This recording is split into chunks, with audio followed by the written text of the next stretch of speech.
Right GK club के इस latest video में आप सभी का स्वागत है। इस वीडियो में हम बात करने वाले हैं जीके के 20 मोस्ट इंपॉर्टेंट क्वेश्चंस के बारे में, जो कि इंडियन हिस्ट्री से हैं, भारतीय इतिहास से एग्जामिनेशंस में पूछे जाते हैं। आप किसी भी गवर्नमेंट एग्जाम के लिए प्रिपरेशन कर रहे हैं, किसी गवर्नमेंट एग्जाम के लिए तैयारी कर रहे हैं, तो आज के इस वीडियो को लास्ट तक ज़रूर देखिए। अगर आप इस वीडियो को लास्ट तक देखते हैं तो डेफिनेटली आपको इस वीडियो से हेल्प मिलेगी। अगर आप इस वीडियो को लास्ट तक देखते हैं तो चंद्रगुप्त मौर्य से रिलेटेड जितने भी क्वेश्चंस एग्जामिनेशन में पूछे आएंगे उन सभी का जवाब आप डेफिनेटली दे पाएंगे। ठीक है, तो चलिए आज की इस वीडियो की शुरुआत करते हैं और सभी चीज़ें बहुत अच्छी तरीके से आपको बताते हैं। तो सबसे पहले आपको बता दें कि मौर्य वंश के प्रमुख शासक कौन कौन से थे। तो मौर्य वंश के 3 प्रमुख शासक थे। कौन कौन से? चंद्रगुप्त मौर्य, बिंदुसार और अशोक। ठीक है, तो आज की इस वीडियो में चंद्रगुप्त मौर्य से रिलेटेड जितने भी क्वेश्चंस एग्जामिनेशंस में पूछे जाते हैं, जितने भी मोस्ट इंपॉर्टेंट जीके क्वेश्चंस बनते हैं, वो आज की इस वीडियो में हम आपको बताएंगे। इस वीडियो के नेक्स्ट पार्ट में हम बिंदुसार से रिलेटेड जितने भी इंपॉर्टेंट क्वेश्चंस बनते हैं उनको देखेंगे। नेक्स्ट पार्ट में अशोक से रिलेटेड जितने भी क्वेश्चंस बनते हैं, जितने भी प्रश्न बनते हैं, वो हम उस वीडियो के पार्ट में बताएंगे। ठीक है, तो इस वीडियो को लास्ट तक देखिए।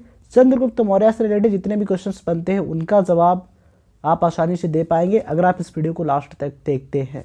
चलिए, क्वेश्चन नंबर 1, मौर्य वंश का संस्थापक कौन था? या फिर क्वेश्चन इस एग्जाम में इस तरीके से पूछा जा सकता है कि मौर्य वंश की स्थापना किसने की थी? तो इसका राइट आंसर होगा चंद्रगुप्त मौर्य। ठीक है, चंद्रगुप्त मौर्य ने मौर्य वंश की स्थापना की थी और चंद्रगुप्त मौर्य ही मौर्य वंश का प्रथम शासक था। इसे आपको ध्यान रखना है। क्वेश्चन नंबर 2, चंद्रगुप्त मौर्य का जन्म कब हुआ? एग्जामिनेशन में क्वेश्चन इस तरीके से पूछता है कि चंद्रगुप्त का जन्म कब हुआ था। ठीक है, तो इसका जवाब क्या होगा? 345 ईसा पूर्व में। 345 ईसा पूर्व में। क्वेश्चन नंबर 3, सैंड्रोकोट्स और एंडोकोट्स के नाम से किसे जाना जाता है? तो इसका राइट आंसर होगा चंद्रगुप्त मौर्य। चंद्रगुप्त मौर्य को सैंड्रोकोट्स और एंडोकोट्स के नाम से भी जाना जाता है। ठीक है, क्वेश्चन नंबर 4, मौर्य वंश का प्रथम शासक कौन था? एग्जामिनेशन में क्वेश्चन पूछा जाता है, इसे आप ध्यान रखिएगा। मौर्य वंश का प्रथम शासक कौन था? चंद्रगुप्त मौर्य। स्थापना किसने की? चंद्रगुप्त मौर्य ने ही। ठीक है, क्वेश्चन नंबर 5, मौर्य वंश का अंतिम शासक कौन था? मोस्ट इंपॉर्टेंट क्वेश्चन एग्जाम में पूछा जाता है कि मौर्य वंश का अंतिम शासक कौन था? तो इसका सही जवाब होगा बृहद्रथ। क्या होगा? बृहद्रथ। ठीक है, क्वेश्चन नंबर 6, विशाख दत्त कृत मुद्रा राक्षस में चंद्रगुप्त मौर्य के लिए किस शब्द का प्रयोग किया गया? तो किस शब्द का? वृषल शब्द का। क्वेश्चन नंबर 7, घनानंद को हराने में चंद्रगुप्त मौर्य की किसने मदद की थी? तो घनानंद को हराने में चाणक्य ने मदद की थी चंद्रगुप्त मौर्य की। ठीक है, चाणक्य की सहायता से ही चंद्रगुप्त मौर्य घनानंद को हरा पाए। ठीक है, क्वेश्चन नंबर 8, चाणक्य को अन्य किन किन नामों से जाना जाता है? तो चाणक्य जो थे उनको कौटिल्य और विष्णुगुप्त इन नामों से भी जाना जाता है। ठीक है, और एग्जामिनेशन में क्वेश्चन इस तरीके से भी पूछा जाता है कि चाणक्य के बचपन का नाम क्या था? तो चाणक्य के बचपन का नाम क्या था? विष्णुगुप्त। इसे आपको ध्यान रखना है। ठीक है, चाणक्य के बचपन का नाम विष्णुगुप्त। इसके अलावा चाणक्य को कौटिल्य भी कहते हैं। ठीक है, तो ये सभी नाम आपको ध्यान रखने हैं। क्वेश्चन नंबर 9, चंद्रगुप्त का प्रधानमंत्री कौन था? तो इसका राइट आंसर हो जाएगा चाणक्य।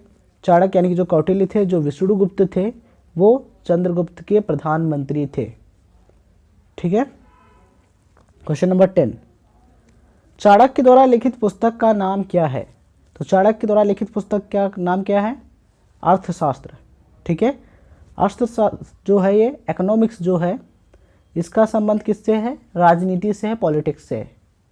ठीक है, क्वेश्चन नंबर 11, चंद्रगुप्त मगध की राजगद्दी पर कब बैठा? तो चंद्रगुप्त मगध की राजगद्दी पर कब बैठा? 322 ईसा पूर्व में। इसे आपको ध्यान रखना है, मोस्ट इंपॉर्टेंट है। क्वेश्चन नंबर 12, चंद्रगुप्त मगध की राजगद्दी पर किस राजा को हराकर बैठा? तो इसका राइट आंसर है घनानंद। मगध के नंद वंश के शासक घनानंद को हरा करके चंद्रगुप्त ने मगध की राजगद्दी हासिल की थी, चाणक्य की सहायता से। ठीक है, तो इसका राइट आंसर हो जाएगा घनानंद। क्वेश्चन नंबर 13, चंद्रगुप्त किस धर्म का अनुयायी था? तो इसका राइट आंसर है जैन धर्म। ठीक है, चंद्रगुप्त जैन धर्म का अनुयायी था। क्वेश्चन नंबर 14, चंद्रगुप्त मौर्य ने सेल्यूकस निकेटर को कब हराया? तो चंद्रगुप्त मौर्य ने सेल्यूकस निकेटर को 305 ईसा पूर्व में हराया था। इसे आपको ध्यान रखना है। ठीक है, अब यहाँ पर बात यह आती है कि सेल्यूकस निकेटर कौन था? तो सेल्यूकस निकेटर जो था वो सिकंदर का सेनापति था। ठीक है, सिकंदर का सेनापति कौन था? Seleucus Nicator. ठीक है, क्वेश्चन नंबर 15, कार्नेलिया किसकी पुत्री थी? तो कार्नेलिया जो थी वो सेल्यूकस निकेटर की पुत्री थी, सिकंदर के सेनापति सेल्यूकस निकेटर की पुत्री थी। ठीक है, तो राइट आंसर हो जाएगा। क्वेश्चन नंबर 16, मेगास्थनीज किसका राजदूत था? तो मेगास्थनीज जो था ये सेल्यूकस निकेटर का राजदूत था, इसे आपको ध्यान रखना है, जो कि चंद्रगुप्त के दरबार में रहता था। ठीक, क्वेश्चन नंबर 17, इंडिका किसके द्वारा लिखी हुई पुस्तक है? तो इसका राइट आंसर है मेगास्थनीज। ठीक है, क्वेश्चन नंबर 18, चंद्रगुप्त की मृत्यु कहाँ हुई? तो चंद्रगुप्त की जो मृत्यु है वो श्रवणबेलगोला में हुई थी, इसे आपको ध्यान रखना है।